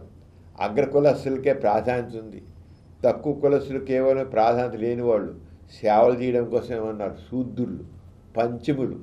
మనుధర్మశాస్త్ర ప్రకారంగా వీళ్ళందరూ కూడా చాలా ఎక్కువ కులం వాళ్ళకి అగ్రకులస్తులు సేవలు చేయడం కోసం వీళ్ళు ఉన్నారు. వీళ్ళకి ఏ రకంగా గౌరవం, విలువలు లేవు. ఆ మనుశాస్త్ర ప్రకారంగా పాలన తీసుకురావాలనేది సనాతన ధర్మం. అదే మరి సనాతన ధర్మం చెప్పంటే ఈ రకం భావజాలం ఎక్కడేం లేదు. మనుధర్మశాస్త్రము, మనుధర్మశాస్త్రంలో ఇలాగే చెప్పారు. ఎవడైనా మనుధర్మ పుస్తకాలకి చదువుకోండి, ఇవే ఉన్నాయి దాంట్లో. ఉత్తములు, అధములు, శూద్రులందరూ అధములు, వాళ్ళు అగ్రకులస్తులకి సేవలు చేయడం కోసం. అంటే మానవులతో ఒకటి ఎక్కడ అవుతుంది? సనాతన ధర్మము, సనాతన ధర్మం వర్ధిల్లాలి అంటే ఈ మనుధర్మశాస్త్ర ప్రకారంగా చదవాలి. పూర్వకాలం ప్రాచీన గ్రంథాల్లో ఏ రకంగా అయితే అప్పుడు మతం పాలన జరిగి అగ్ర కులస్తుల యొక్క ఆధిపత్యం చలామణైందో, ఇప్పుడు కూడా అగ్ర కులస్తుల ఆధిపత్యం తీసుకొచ్చి తక్కిన వాళ్ళని కించపరచాలి. ఇది అర్థం చేసుకోవాలి ప్రజలు, భారతీయులు. అగ్ర కులస్తుల ఆధిపత్యంతో తక్కిన శూద్రులందరినీ అధమర్గ శూద్రులు అంటే బ్రాహ్మణులు అగ్ర కులస్తులు, తక్కిన అందరూ ఇంకా శూద్రులు ఎందుకు చేస్తారు. వాళ్ళందరూ సేవలు చేయడం కోసం ఉన్నారు. ఇది సనాతన ధర్మం. ప్రాచీన సనాతన ధర్మం అంటే కేవలం ఏదో ప్రాచీన భారతీయ శాస్త్రాలు గొప్పేం కాదు. మనుషుల్ని హీనపరిచినటువంటి హీనం, సనాతన ధర్మం అంటే హీనం పరిచింది. మనుషుల్ని కొందరిని హీనపరిచినటువంటి ఈ సనాతన ధర్మంలో ఉంది. సమతా మార్గం కావాలా, సనాతన ధర్మం కావాలా అంటే సమతా మార్గమే కావాలి. అది ఆధునిక మన రాజ్యాంగం. మన రాజ్యాంగంలో సమానత, all are equal before law. మన రాజ్యాంగం all are equal before law. సనాతన ధర్మం లేదులాగా. ఏడింగిలి సనాతన ధర్మం మాట్లాడేది. సనాతన ధర్మంలో అగ్ర కులస్తులు ఎక్కువ, తక్కువ అందరూ కూడా అధములు, తక్కువ కులస్తులు.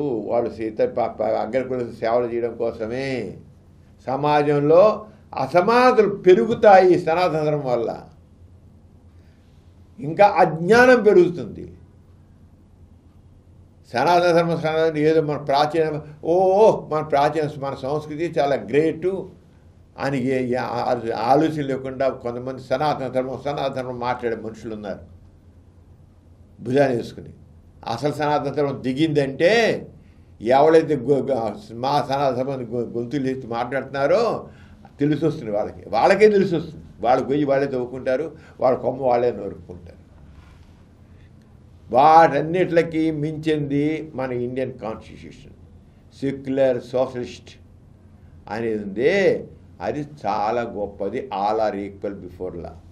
మన fundamental rights, freedom of religion. ఎవరికి ఇష్టం రిలీజన్ వాళ్ళు రిలీజన్ ఎవరైనా మతాన్ని ఎవరికి ఇష్టమైన మతాన్ని పాటించవచ్చు, వద్దంటే మారుకోవచ్చు. అంత సమానమే. నీ ఇష్టం, మతం కావాలంటే ఉంచుకోలేదు, బయటపడు.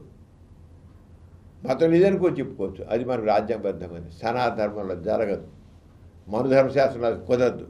మనువాదాన్ని తీసుకొచ్చి మనుధర్మశాస్త్రం మనువాదం అంటారు. ఆ మనువాదం మనుషుల్ని అధములుగా చేస్తుంది.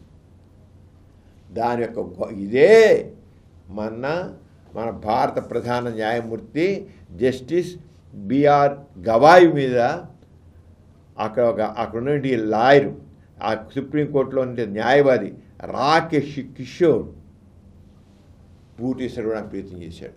ఏంటంటే సనాతన ధర్మాన్ని కాపాడాలి. అది ఏ సనాతన మనం చెప్పుకుని అది దాన్ని కాపాడాలి. ఏమిటో ఇంత ఏం లేదు. ఖజురాహో టెంపుల్లో, ఆ ఖజురాహో టెంపుల్లో ఆలయంలో విష్ణుమూర్తి ప్రతిమ ఒకదానికి విరిగింది, కొద్దిగా డ్యామేజ్. ఎప్పుడో పాతకాలంలో ఖజురాహో టెంపుల్ ఎప్పుడో పాత. ఆ విష్ణుమూర్తి ప్రతిమకు దెబ్బతింటే దాన్ని సుప్రీంకోర్టు వాళ్ళు ఆర్డర్ వేసి మళ్ళీ విరిగిపోయిన ప్రతిమని సరిగ్గా చేయాలని ఆర్డర్ చేయాలన్నారు. దానికి మరి సుప్రీంకోర్టు చీఫ్ జస్టిస్ ఏమన్నాడంటే, ఇదంతా పురావస్తు శాఖ వాళ్ళు చేయాల్సిన పని, సుప్రీంకోర్టుతో సంబంధం లేదు, పురావస్తు శాఖ వాళ్ళు ఇవన్నీ చూసుకుంటారు, వాళ్ళు చేయాల్సిన సుప్రీంకోర్టు ఆర్డర్ చేయాల్సిన పని లేదని చెప్పారు. చెప్పితే ఇంకా పట్టుకు వేలాడుతున్నాడు ఈయన. ఎవరైనా రాకేష్ కిషోర్ అని ఆయన సనాతన వాదానికి ఆయనకి ప్రాతినిధ్యం ఇస్తున్నాడు. అక్కడ ఇంకా పట్టుకుంటే ఏమన్నాడు, నువ్వు అంత ఇదిగా విష్ణు మీద నీకు చాలా ఇదిగా ఉంటే, అంత ఉంటే నువ్వు మీద నువ్వు ఆయన్ని నువ్వు ధ్యానం చెయ్యి, ఆయన్నే దేవుడిని ప్రార్థించు, ఆ దేవుడిని ప్రార్థించుకో, నువ్వు చెయ్యి అని అవుతావు చూద్దాం, నువ్వు దేవుడిని ప్రార్థించని అన్నాడు. కొద్దిగా జోక్గా ఎదురుగా ఉండాడు కనుక నువ్వు ధ్యానంతో చెప్పి అన్నాడు. దాని ఇంకా రెచ్చిపోయి కోపం వచ్చి ఆయన బూట్ తీసి విసిరి ఆయన అన్న మాట ఏమన్నాడంటే, కథ యొక్క ఆయన అంటే దాని మీద తీసుకోవాల్సిందంటే పుట్టేసి ఈవెంట్ అన్నాడైనా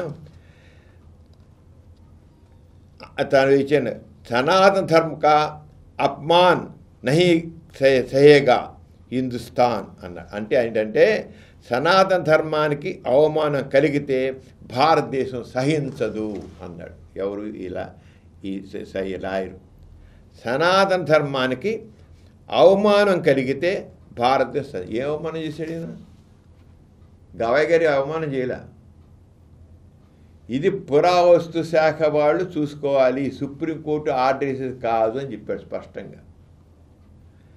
అది దాన్ని ఆయన రాకేష్ కిషోర్ గారు దీనికి సుప్రీంకోర్టు జడ్జి గారు పట్టించుకోలేదని సనాతన ధర్మ కా అపమాన్ నహీ సహేగా హిందుస్థాన్ అన్నాడు. సనాతన ధర్మానికి అవమానం కలిగితే భారతదేశం సహించదు అన్నాడు అని బూటిసులు పెడుతాడు. అంటే అక్కడ ఉండే వాళ్ళు పట్టుకున్నారు, చేశారు. అంటే వీళ్ళు ఈ భారతదేశాన్ని మనువాదంతో ముందుకు తీసుకెళ్ళాలి, సెక్యులరిజంతో కాదు, మనుధర్మశాస్త్రం.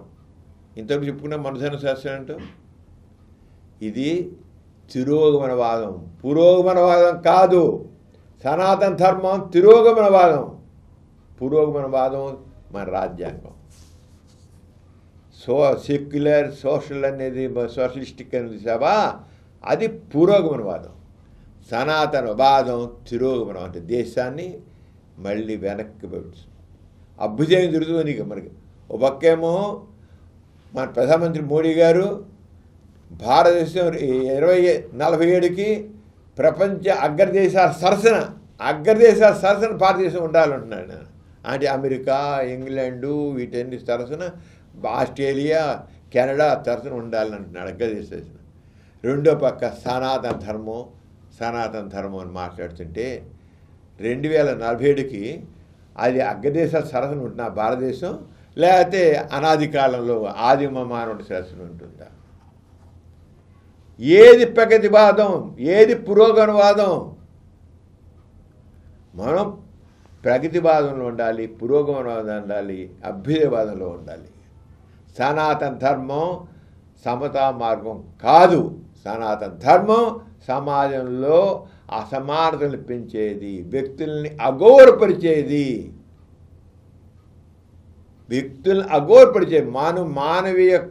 మానవ విలువల్ని తగ్గించేది. ఎక్కడొక్కడ సనాతన ధర్మంలో పాదగా లేదు చెప్తే చెప్పచ్చు మామూలుగా, కానీ మొత్తాన్ని సరిగ్గా చూస్తే, మొత్తాన్ని సనాతన ధర్మాన్ని మొత్తం పరిశీలిస్తే, సనాతన ధర్మం చెప్పేదాన్ని తీసినట్టయితే మానవుల మధ్య అసమానతలే ఉంటాయి కానీ సమానత్వం ఉండదు. సనాతన ధర్మం మొత్తాన్ని మీరు తీసినట్లయితే ప్రాచీనత్వం అనేదే కానీ దేవుని మీదే ఉంటుంది. కానీ ఆ దేవుని బిడ్డలు ఇన్నెందుకు ఉన్న అసమానతలు? అందరూ దేవుని బిడ్డలు అయితే, సనాతన ధర్మంలో అది ప్రకారం అందరూ దేవుని బిడ్డలు అయినట్లయితే ఎందుకు ఇన్ని అసమానతలు ఉన్నాయి? ఎందుకు ఇది అగౌరవాలు జరుగుతున్నాయి? ఎందుకు ఆ సనాతన ధర్మంలో అదంత ప్రగతి సాధించలేదు? ఇప్పుడు ఎందుకు మన భారతదేశం ఇప్పుడు ఎందుకు ప్రగతి సాధించింది? అవన్నీ పక్కన పెట్టబట్టే, సనాతన ధర్మం యొక్క సిద్ధాంతం పక్కన పెట్టబట్టే, మళ్ళీ సైంటిఫిక్ నాలెడ్జ్, సైంటిఫిక్ టెక్నాలజీ ఉండబట్టే, సాంకేతికత అభివృద్ధి చెంది, టెక్నాలజీ అభివృద్ధి చెంది మనం ముందుకు వెళ్తున్నాం. సనాతనవాదం పెట్టి కూర్చున్నట్లయితే ఈ సాంకేతిక ఉండేది కాదు. ఇంత ఇదిగా అభివృద్ధి ఇన్ని దేశాలతో మనకి మనం అది మూట కట్టుకుని ఇలాగ పెట్టుకుని మనం కూర్చునేవాళ్ళం. మన ఆ సనాతనవాదాన్ని పక్కన పెట్టాం కనుకే మనుషులందరూ సమానం అయ్యి మనుషులందరూ అభ్యుదయ పదాన్ని ముందుకు వెళుతున్నారు. సనాతనవాదం లేదా అభ్యుదయ పదాలు కొద్దిమంది వీళ్ళు చక్రాలు, కొద్దిమందికి పూర్వమున చక్రాలు వెనక్కి ఉండేవాళ్ళు. అంచేత సనాతన ధర్మం, తిరోగమనవాదం గుర్తుంచుకోండి. ఇప్పుడు ఎవరైతే తెలియకుండా ఏదో గొప్పగా అనుకుంటున్నారో వాళ్ళు పోయి వాళ్ళే తవ్వుకుంటారు, వాళ్ళు ఉన్న కొమ్మని వాళ్ళే దొరికినట్లు అవుతారు. అంటే సనాతన ధర్మం కాదు, సమతా ధర్మం కావాలి. సమతా ధర్మం కావాలి, అభ్యుదయ పదం కావాలి. అదే నా ఆశకి కోరుతాను. డాక్టర్ గారు, అక్టోబర్ 2వ తేదీన విజయవాడ నాస్తిక కేంద్రంలో శ్రీమతి హేమలత లవణం గారి పుస్తకావిష్కరణ సభ జరిగింది కదా, ఆ సభా విశేషాలను తెలియజేస్తారా? ప్రిమిల, నాస్తిక కేంద్రం చేపట్టినటువంటి సంస్కరణ కార్యక్రమంలో ఒక గొప్ప సంస్కరణ కార్యక్రమం స్టూర్పురం దొంగల సంస్కరణ, నేరస్తుల సంస్కరణ, దొంగల నేరస్తుల సంస్కరణ. అంతకుముందు కూడా స్టూర్పురంలో నేరస్తుల సంస్కరణ కోసం కొంత పనులు జరిగాయి. రిలీజ్గా కొంతమంది చేశారు, చాలా దశాబ్దాలుగా చేశారు వాళ్ళు. ఆస్తిక పద్ధతిలో దేవుని నమ్ముకో, దేవుని ప్రార్థించు, నీ బతుకు బాబు ఎలా చేస్తే చెప్పారు. కానీ ఏమలా ఎప్పుడైతే నాస్తికుల్ని ఆహ్వానించి, ఘోరాగాన్ని ఆహ్వానించి, ఇక్కడ దొంగల పరిస్థితి చదిగా ఉంది, వాళ్ళ బతుకులు చదురుగా ఉన్నాయి, నేరస్తులు ఇలా ఉన్నారు, మీ సంస్కరణ జరగాలని ఘోరాగాని అడిగితే ఘోరాగారు మరి లవణ గారు, హేమలత లవణ గారు వెళ్ళి స్టూర్పురంలో నేరస్తు సంస్కరణ కోసం ఒక ఎన్నో దశాబ్దాలుగా శతాబ్దాలుగా ఉన్నటువంటి నేర పరిస్థితి ఒక దశాబ్ద కాలంలో ట్రెమెండస్గా మారిపోయింది. నాసిక దృక్పథంతో చేసినాయి. ఈ విషయాలన్నింటినీ ఎలాగ చేశారని నేరస్తుల సంస్కరణ అనే పుస్తకం, అంత ప్రతి వాక్యం దాంట్లో సత్యం. అది నాసిక పద్ధతిలో చేసిన ఎలా వచ్చింది ఏంటని ఒక పుస్తకం ఒకటి పోయింది, హేమలత లవణ గారు రాశారు. అలాగే జీవన ప్రభావం ఒక నవల రాశారు, అది కూడా రియల్ స్టోరీయే, ఒక నవల రాశారు, కానీ క్యారెక్టర్స్ పేర్లు మార్చారు. ఆ పుస్తకాలు రెండు ఇదివరకు పబ్లిష్ అయ్యాయి, మళ్ళీ పునర్ముద్రణ జరిగింది. ఈ పుస్తకాలని మన అక్టోబర్ 2న కర్ణాటక హైకోర్టు జడ్జి గారు మన్మథరావు గారు, ఆయన కూడా చాలా మార్పు భావాలు ఉన్న మనిషి, ప్రగతిశీల వ్యక్తి, ఆయన ఆవిష్కరించి ఆయన చాలా మేధోమథనంతో అనేక ప్రశ్నలను సంధించారు. ఎంతో పరిష్కారాల ప్రశ్నలకి మరి ఇంకో ప్రశ్న వేస్తూ ఆ ప్రశ్నకి ప్రశ్నకి సమాధానం ఇస్తూ చాలా ఒక అనర్గళంగా మాట్లాడారు. ఆయన అభ్యుదయభావం వ్యక్తి, ఆయన హైకుజిజ్జి. అయితే వాళ్ళ పరిమితులు ఉంటాయి కనుక ఆయన డైరెక్ట్గా చెప్పకుండా మాత్రం చాలా స్పష్టంగా మాట్లాడారు. ఆ విషయాన్ని మనం ఆల్రెడీ మన ఛానల్లో, మన వితీషన్ ఛానల్లో వాటిలో పెట్టాం, లైవ్ ఇచ్చాము. చాలామంది చూశారు, చాలా బాగుంది.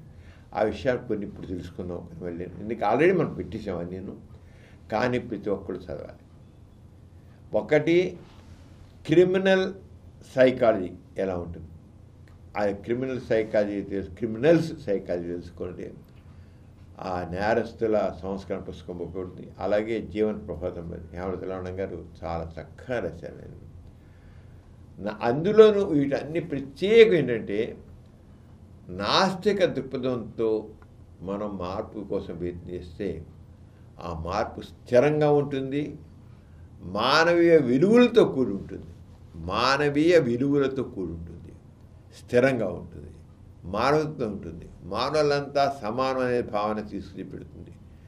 నేరస్తుడు కూడా మంచివాడుగా, సత్ప్రవర్తన కలిగిన వాడుగా మారి ఈ సమాజంలో ఒక బాధ్యత గల వ్యక్తిగా మారుతాడు, ఒక గౌరవమైన వ్యక్తిగా మారుతాడు. అది నాస్తిక కేంద్రం చేపట్టిన ఈ సంస్కరణ కార్యక్రమంలో రుజువు చేసి చూపించబడింది. నాస్తికత్వం ఒక గ్రేట్నెస్ ఆ సంస్కరణలో కనబడింది. అదే స్తూపం నేరసం, అలాగే సీతానవనం, కప్రాల తిప్ప, అక్కడ కూడా నేరసం. అసలు విచిత్రం ఏంటంటే, ఒక ఎరుకల జాతిని నేరస్తుల జాతిగా లేబుల్ చేసేసింది. అనేక కులాలు ఉన్నట్లుగా ఇది ఒక నేరస్తుల కులం. పుట్టుకతోనే ఫలానా వాడని కులాన్ని ఎలా పరిస్తారో ఆ రకనే నేరస్తుల జాతిగా తరతరాలుగా కొనసాగుతుంది. దాన్ని అసలు పుట్టుకతోనే వాడు నేరస్తుడేంటి, అసలు ఏమాత్రం మనం రీజనింగ్తో ఆలోచిస్తే పుట్టుకతో వాడు నేరస్తుడేంటి అసలు. కానీ ఆ రంగా ఈ ఆస్తిక సమాజంలో చేయబడింది. ఎప్పుడైతే మనం నాస్తిక పనులు చేసి వాళ్ళ ఆలోచనలో మార్పు తీసుకొచ్చామో అసలు నేర ప్రవృత్తినే మనం తొలగించడం జరిగింది. ఆ రంగా ఆ విషయాన్ని దీంట్లో రాయడం ఆ పుస్తకాల్లో హేమలత గారు రాశారు. నేరస్తుల సంస్కరణ మనం ఆల్రెడీ మన ఛానల్లో, ఎత్తిస్టాంటి ఛానల్లో కూడా చెప్పాడు, చెబుతున్నాం. డీటెయిల్గా చాలా డీటెయిల్గా వస్తుంది. ఈ పుస్తకం దగ్గరికి వచ్చింది, కానీ ఇంకా తగ్గ అందరికీ కవర్ వీలుంటుంది. మా ఎత్తిస్టాంటి ఛానల్లో నేరస్తుల సంస్కరణ నుంచి మనం చాలా తెలుసుకుని వస్తున్నాం. దాన్ని చూడండి, అందరూ కూడా తప్పకుండా చదవాల్సిన పుస్తకం. అలాగే మనవసరావు గారు మాట్లాడింది కూడా అది మనసుని చాలా ఆలోచింపజేసేదిగా ఉంది. అందరూ అంచేత అది కూడా మనం మన ఎత్తిస్టాంటి ఛానల్లో పెట్టాము. అది చూడండి. ఇవాళ కూడా కొన్ని విషయాలు తెలుసుకుందాం. మళ్ళీ అందరు చూడండి, తెలుసుకోవాలి. ఒక నాస్తిక ప్రజలతో మనం మార్పు ఏ రకంగా వస్తుంది అనేది అది తెలుస్తుంది. అది ప్రమీల దాని గురించి. మరి ప్రమీల ఈ రోజున మనం చాలా విషయాలు తెలుసుకుంటున్నాం. అలాగే సమరం ఛానల్స్లో మనం నాస్తికత్వం మీద ఒక 5 ఛానల్స్ పెడుతున్నాం. Positive Hindi channel, positive English channel, positive Telugu channel, తర్వాత ఎథిస్ట్ ఛానల్, ఎథిస్ట్ బులెటిన్, మన జీవితం బులెటిన్, 5 ఛానల్. పాజిటివ్ గోరా గారు నాస్తికత్వం అనేది ఆస్తికత్వానికి ప్రత్యామ్నాయంగా ఆస్తికత్వం కంటే ఎన్నో రెట్లు ఉత్తమమైనదిగా జీవన విధానంగా రూపొందించారు. ప్రపంచంలో ఆస్తికత్వానికి ప్రత్యామ్నాయంగా ఒక జీవన విధానాన్ని ప్రతిపాదించిన ఒక ఫిలాసఫీని చేసి జీవితం ఆచరణ రూపంగా, ఎప్పుడు మాటలు కదా, ఆచరణ రూపంగా చూపించే వ్యక్తి గోరా. ఇంకెవరు లేరు. ఆస్తికత్వం ఒక జీవిత విధానం అయితే నాస్తికత్వం మరొక జీవిత విధానం. ఆస్తికత్వం అంటే ఎన్నో రెట్లు మిన్న మంచి జీవన విధానం నాస్తికత్వం. అన్ని రంగాల్లోనూ నాస్తిక జీవన విధానాన్ని ప్రతిపాదించిన వ్యక్తి ప్రపంచంలో ఒకే ఒక వ్యక్తి గోరా. దాంట్లో పాజిటివ్ ఎథిజం ఉంది అన్నారు. పాజిటివ్ ఎథిజం అని, ఆ పాజిటివ్ ఎథిజాన్ని చక్కగా ఉంచి ఆ విషయాన్ని మనం పాటు హిందీ ఛానల్, పాటు ఇంగ్లీష్ ఛానల్, తెలుగు ఛానల్, అలాగే ఎథిక్స్ బులెటిన్లు మనం అన్ని అలా చెప్పుకుని వస్తున్నాం. అలాగే ఎథిక్స్ సెంటర్ ఛానల్ వస్తుంది. ఇవన్నీ కూడా ప్రతి వారి నాస్తికత్వం నుంచి ఒక సమగ్రమైన అవగాహన తెలుసుకోవాలంటే ఇది ఉపయోగపడతాయి. అంచేత ఆ రంగా మనం సమరం ఛానల్స్ మరి సమాజంలో చైతన్యం తీసుకురావడానికి ఒక నవ సమాజాన్ని సమాజాన్ని నిర్మించడానికి సమరం ఛాన్స్ కూడా ఎంతో ఒక భాగస్వామ్యం ఉన్నాయి, తోడ్పడుతున్నాయి. మీరు అందరూ కూడా చూస్తున్నందుకు సంతోషం చూస్తున్నారు. ఇంకా అందరూ చూడాలని మీరు మీ ఫ్రెండ్స్కి షేర్ చేయండి, అందరూ చూసేది చేయండి. రాబోయే యుగం నాస్తికత్వానికి సందేహం లేదు. రాబోయే యుగం నాస్తికత్వాన్ని తప్పదు. ఎప్పటికైనా సరే పరమైన నాస్తిక చైతన్యంతో కూడిన సమాజ నిర్మాణం కావాలి వస్తుంది. అలా వస్తేనే సమాజంలో ప్రగతి సాధ్యమవుతుంది, అభ్యుదయ సాధ్యమవుతుంది.